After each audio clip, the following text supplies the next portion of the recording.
The flu season is upon us. Which type will we worry about this year? And what kind of shots will we be told to take? Remember the swine flu scare of 1976? That was the year the U.S. government told us all that swine flu could turn out to be a killer that could spread across the nation. And Washington decided that every man, woman, and child in the nation should get a shot to prevent a nationwide outbreak, a pandemic. Well, 46 million of us obediently took the shot. And now 4,000 Americans are claiming damages from Uncle Sam amounting to $3.5 billion because of what happened when they took that shot. By far the greatest number of the claims, 2/3 of them, are for neurological damage or even death, allegedly triggered by the flu shot. We pick up the story back in 1976 when the threat posed by the swine flu virus seemed very real indeed. This virus was the cause of a pandemic in 1918 and 1919 that resulted in over 500,000 deaths in the United States, as well as 20 million deaths around the world. See how easy it is to... Thus, the U.S. government's publicity machine was cranked into action to urge all America to protect itself against the swine flu menace. Influenza is serious business. During major flu epidemics, millions of people are sick and thousands die. Well, this year you can get protection. The vaccines are safe, easy to take, and they can protect you against flu. So roll up your sleeve. Protect yourself. One of those who did roll up her sleeve was Judy Roberts. She was perfectly healthy, an active woman, when in November of 1976, she took her shot. 2 weeks later, she says, she began to feel a numbness starting up her legs. I joked about it at that time. I said I'll be numb to the knees by Friday if this keeps up. By the following week, I was totally paralyzed. So completely paralyzed, in fact, that they had to operate on her to enable her to breathe. And for 6 months, Judy Roberts was a quadriplegic. The diagnosis? A neurological disorder called Guillain-Barré syndrome, GBS for short. These neurological diseases are little understood. They affect people in different ways. As you can see in these home movies taken by a friend, Judy Roberts' paralysis confined her mostly to a wheelchair for over a year. But this disease can even kill. Indeed, there are 300 claims now pending from the families of GBS victims who died, allegedly as a result of the swine flu shot. In other GBS victims, the crippling effects diminish and all but disappear. But for Judy Roberts, progress back to good health has been painful and partial. Now, I noticed that your smile, Judy, is a little bit constricted. Yes, it is. Is it different from what it used to be? Very different. I have a greatly decreased mobility in my lips. And I can't drink through a straw on the right-hand side. I can't blow out birthday candles. I don't whistle anymore, for which my husband is grateful. It may be a little difficult for you to answer this question, but have you recovered as much as you are going to recover? Yes, this is it. So you will now have a legacy of braces on your legs for the rest of your life? Yes, the weakness in my hands will stay and the leg braces will stay. So Judy Roberts and her husband have filed a claim against the U.S. government. They're asking $12 million, though they don't expect to get nearly that much. Judy, why did you take the flu shot? I'd never taken any other flu shots, but I felt like this was going to be a major epidemic. And the only way to prevent a major epidemic of a really deadly variety of flu was for everybody to be immunized. Where did this so-called deadly variety of flu, where did it first hit back in 1976?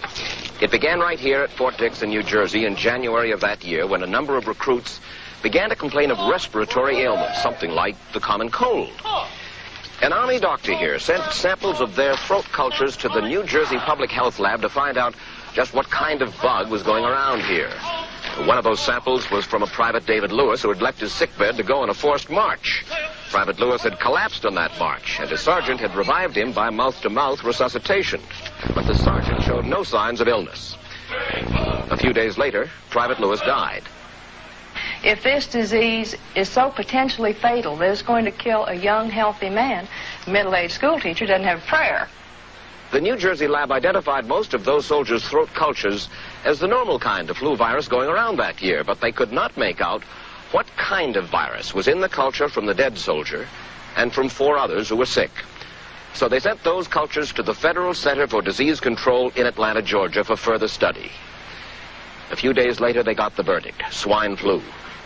But that much publicized outbreak of swine flu at Fort Dix involved only Private Lewis, who died, and those 4 other soldiers who recovered completely without the swine flu shot.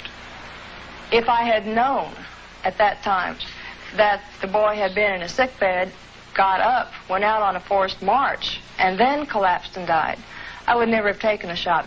The rationale for our recommendation was not on the basis of the death of a single individual, but it was on the basis that when we do see a change in the characteristics of the influenza virus, it is a massive public health problem in this country. Dr. David Senser, then head of the CDC, the Center for Disease Control in Atlanta, is now in private industry. He devised the swine flu program, and he pushed it. You began to give flu shots to the American people in October of '76. October 1st. By that time, how many cases of swine flu around the world had been reported? There had been several reported, but none confirmed. There had been cases in Australia that were reported by the press, by the news media. There were cases in... None confirmed. Did you ever uncover any other outbreaks of swine flu anywhere in the world? No. Now, nearly everyone was to receive the shot in a public health facility where a doctor might not be present. Therefore, it was up to the CDC to come up with some kind of official consent form, giving the public all the information it needed about the swine flu shot. This form stated that the swine flu vaccine had been tested. What it didn't say was that after those tests were completed, the scientists developed another vaccine, and that was the one given to most of the 46 million who took the shot. That vaccine was called X53A. Was X53A ever field tested? I can't say. I would have to... It wasn't. I don't know. Well, I would think that you're in charge of the program. I would have to check the records. I haven't looked at this in some time. The information form, the consent form, was also supposed to warn people about any risks of serious complications following the shot. But did it? No, I had never heard of any reactions other than a sore arm, fever, this sort of thing. Judy Roberts' husband, Gene, also took the shot. Yes, I looked at that document. I signed it. Nothing on there said I was going to have a heart attack or I get Guillain-Barré, which I never heard of. What if people from the government, from the Center for Disease Control, what if they had indeed known about it? What would be your feeling? They should have told us. Did anyone ever come to you and say, you know something, fellas? There's the possibility of neurological damage if you get into a mass immunization program? No. No one ever did? No. Do you know Michael Hatwick? Yes. Mm-hmm. Dr. Michael Hatwick directed the surveillance team for the swine flu program at the CDC. His job was to find out what possible complications could arise from taking the shot and to report his findings to those in charge. Did you know ahead of time, Dr. Hatwick, that there had been case reports of neurological disorders, neurological illness, apparently associated with the injection of influenza vaccine? Absolutely.